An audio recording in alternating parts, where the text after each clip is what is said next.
13 number হলো হজরে আসওয়াদ এবং রুকনে ইয়ামানি এবং তাওয়াফ করা এবং কদমে কদমে যে আপনি সেখানে হাঁটেন ওর ফজিলত কি।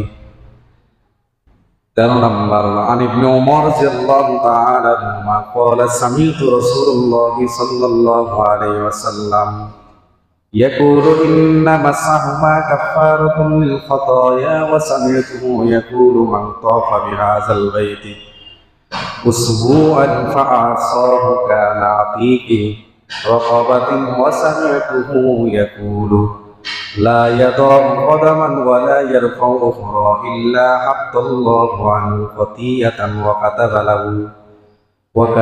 lahu biha hasanatan rawahu an-Nasa'i 2919 number হাদিসের মধ্যে এসেছে হযরত আব্দুল্লাহ ইবনে ওমর রাদিয়াল্লাহু তাআলা তিনি বলেন আমি রাসূলুল্লাহ সাল্লাল্লাহু আলাইহি ওয়াসাল্লামকে বলতে শুনেছি তিনি বলেছেন কোন ব্যক্তি যদি হজরে আসওয়াদ এবং রুকনে ইয়ামানিকে যদি স্পর্শ করে আল্লাহ তাআলা তার গুনাহগুলোকে আল্লাহ তাআলা ক্ষমা করে দিবেন। সুবহানাল্লাহ।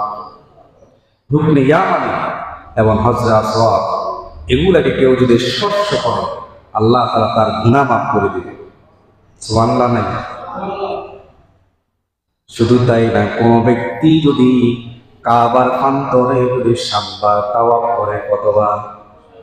7 বার যদি তাওয়াফ করে আল্লাহ তাআলা তার আমলনামায় একটা গোলামকে আযাদ করলে যে সওয়াব আল্লাহ তাআলা তার আমলনামায় সে সওয়াব যুক্ত করে দিবে।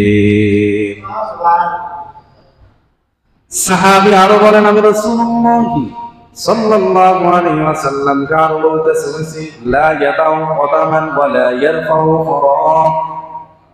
বান্দা যত কদম দিবে তাওয়াফ করার সময় যতবার ঘুরবে, যতবার কদম ঘুরবে, যতবার কদম পড়বে, প্রত্যেকটা কদমে কদমে বান্দাকে একটি করে গুনাহকে ক্ষমা করে দেওয়া হবে।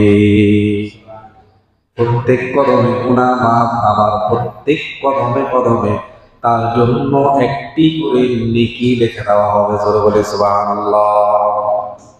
খতিয়াতান ওয়া কাতাবা লাহু বিহা হাসানাতুন।